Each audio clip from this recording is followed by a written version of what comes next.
ലോകത്തെ ഞെട്ടിച്ച പാരീസിലെ ലൂവ് മ്യൂസിയത്തിലെ മോഷണത്തിൽ 2 പേർ അറസ്റ്റിലായിരിക്കുന്നു. ഇവരെ ചോദ്യം ചെയ്തു വരികയാണ്. നെപ്പോളിയൻ മൂന്നാമൻ്റെ ഭാര്യയായ യൂജിനി ചക്രവർത്തിയുടെ 895 കോടിക്ക് മേൽ മൂല്യമുള്ള 8 ആഭരണങ്ങളാണ് പ്രതികൾ മിനിറ്റുകൾ കൊണ്ട് മോഷ്ടിച്ചത്. മൊണാലിസ ചിത്രമടക്കമുള്ള ലോകത്തിലെ ഏറ്റവും വലിയ മ്യൂസിയത്തിൽ 33,000-ലധികം അമൂല്യ വസ്തുക്കളാണ് പ്രദർശിപ്പിച്ചിരിക്കുന്നത്. അഭിലാഷ് രാധാകൃഷ്ണൻ ചേരുന്നു. അഭിലാഷ്, ലോകത്തെ ഞെട്ടിച്ച ഒരു മോഷണമാണ്. മിനിറ്റ് കൊണ്ട് നടന്ന മോഷണം, വൻ സുരക്ഷാ സംവിധാനങ്ങളെ വെട്ടിച്ചുകൊണ്ട് ഒരു പകൽ സമയത്ത് നടന്ന മോഷണം. എന്താണ് ഈ അറസ്റ്റിന്റെ വിശദാംശം? സജിത്ത്, ഇപ്പോൾ 2 പേരാണ് ഈ മോഷണവുമായി ബന്ധപ്പെട്ട് ഈ മോഷണത്തിൽ പങ്കെടുത്തു എന്ന് പോലീസ് സംശയിക്കുന്ന 2 പേരെയാണ് ഇപ്പോൾ ഫ്രാൻസിൽ അറസ്റ്റിലായിരിക്കുന്നത്. ഒരാൾ അൾജീരിയയിലേക്ക് കടക്കുന്നതിനിടെ ആണ് വിമാനത്താവളത്തിൽ വെച്ചാണ് അറസ്റ്റിലായിരിക്കുന്നത്. ചാൾസ് ഡി ഗോൾ എന്ന് പറയുന്ന പ്രശസ്തമായ വിമാനത്താവളത്തിൽ നിന്ന് അൾജീരിയയിലേക്ക് കടക്കുന്നതിനിടെയാണ് ഇതിൽ ഒരാൾ പിടിയിലായിരിക്കുന്നത്. ഇയാളുടെ കൂട്ടാളിയായിട്ടുള്ള മറ്റൊരാളെയും കൂടി പോലീസ് അറസ്റ്റ് ചെയ്തിരിക്കുന്നു. ഇന്നലെയാണ് ഇയാളുടെ അറസ്റ്റ് നടന്നിരിക്കുന്നത്. ഇതിൽ അമേരിക്കയുടെ അന്വേഷണ ഏജൻസി ആയിട്ടുള്ള FBI അടക്കം ഈ ഒരു അറസ്റ്റിൽ പിന്നിലുണ്ടെന്നാണ് വിവരം. എന്തായാലും ഫ്രാൻസിനെ ഞെട്ടിച്ച, ലോകത്തെ അമ്പരപ്പിച്ച, ഫ്രാൻസിന്റെ സർക്കാരിനെ അതീവ നാണക്കേടിലേക്ക് തള്ളിയിട്ട ഒരു വലിയ മോഷണത്തിൽ സംശയിക്കുന്ന 2 പേർ അറസ്റ്റിലായിട്ടുണ്ട് എന്നുള്ളതാണ് ഏറ്റവും പ്രധാനപ്പെട്ട വിവരം. എന്നാലും 7 ദിവസമായി ഈ ഒരു മോഷണം നടന്നിട്ട്, എന്നാൽ അതിനനുസരിച്ചുള്ള ഈ 8 ആഭരണങ്ങൾ മോഷണം പോയി. അതിൻ്റെ ആഭരണങ്ങൾ എവിടെയാണെന്നുള്ള കാര്യത്തിലൊന്നും വ്യക്തതയില്ല. ഈ ആരൊക്കെയാണ് ഇതിൻ്റെ പിന്നിലെന്നുള്ളത്. ഈ 2 പേർക്കപ്പുറം ഈ മോഷണത്തിനായി 4 പേർ അവിടെ എത്തിയിരുന്നു.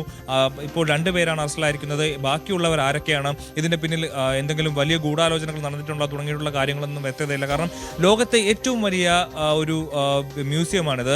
ഇവിടെ കൃത്യമായ വലിയ രീതിയിലുള്ള സുരക്ഷാ സംവിധാനങ്ങളുണ്ട്. കാരണം 33,000-ലധികം വിലപിടിപ്പുള്ള അമൂല്യ ആഭരണങ്ങളും രത്നങ്ങളും തുടങ്ങിയിട്ടുള്ള വലിയ ശേഖരമാണ് ഈ ഒരു മ്യൂസിയത്തിലുള്ളത്. എന്നാൽ ഈ ഒരു 7 മിനിറ്റുകൾക്കുള്ളിൽ 4 പേർ വന്ന് ഇവിടെ വളരെ സുഗമമായ രീതിയിൽ എളുപ്പത്തിൽ ഒരു വലിയ മോഷണം നടത്തി തിരിച്ചു പോവുകയാണ് ഉണ്ടായത്. ഇവരിൽ ആരെയും 7 ദിവസം കഴിഞ്ഞിട്ടും ഇതിൽ സംശയിക്കുന്ന 2 പേർ അറസ്റ്റ് ചെയ്തു എന്നുള്ളവരെ കൃത്യമായി ആരാണ് ഇതിന്റെ പിന്നിലെന്നുള്ള കാര്യത്തിൽ ഇതുവരെ ഫ്രഞ്ച് സർക്കാരിന് കണ്ടെത്താൻ കഴിഞ്ഞില്ല എന്നുള്ളതാണ് ഏറ്റവും പ്രധാനപ്പെട്ട കാര്യം. ഇപ്പോൾ നിലവിൽ 2 പേർ അറസ്റ്റിലായിട്ടുണ്ടെങ്കിലും ഇവരാരാണെന്നോ ഇവരുടെ വിവരങ്ങൾ എന്താണെന്നോ പുറത്തുവിട്ടിട്ടില്ല.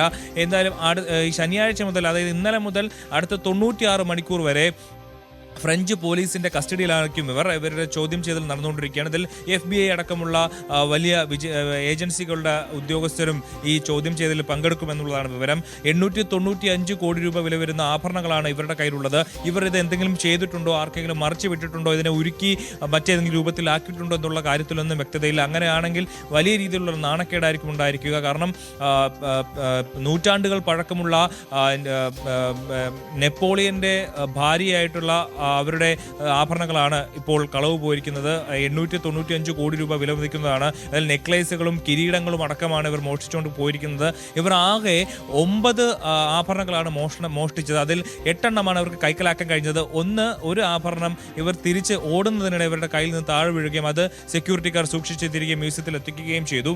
എന്നാൽ ബാക്കി 8 എണ്ണം ഇവരുടെ പക്കൽ തന്നെയുണ്ട്. അത് ഇവർ എളുപ്പത്തിൽ കൊണ്ടുപോയിരിക്കുകയാണ്. വെറും 7 മിനിറ്റ് കൊണ്ടാണ് ഇത്രയും സുരക്ഷാ സജ്ജീകരണങ്ങളുള്ള ഒരു മ്യൂസിയത്തിൽ നിന്ന് 4 പേരടങ്ങുന്ന സംഘം വലിയൊരു മോഷണം നടത്തിയിരിക്കുന്നത്. അതും പട്ടാപ്പകലെന്നുള്ളത് ഏറ്റവും പ്രധാനപ്പെട്ട കാര്യമാണ്. കഴിഞ്ഞ ഞായറാഴ്ച രാവിലെ 9:30 ഇവർ അവിടെ എത്തുകയും മോഷണം നടത്തുകയുമായിരുന്നു. അഭിലാഷ് സൂചിപ്പിച്ചതുപോലെ എങ്ങനെ ഈ മോഷണം നടത്തി, ഇതിന് പിന്നിലെ ഗൂഢാലോചന അടക്കം വരും ദിവസങ്ങളിൽ വലിയ വാർത്തയായി വരും. ഒപ്പം ഹോളിവുഡ് സിനിമകളിലൊക്കെ ഒരുപക്ഷെ ഈ മോഷണത്തിൻ്റെ കഥ വരും ദിവസങ്ങളിൽ പ്രമേയമായി വരാനുള്ള സാധ്യതയും തള്ളിക്കളഞ്ഞുകൂട്ടാം.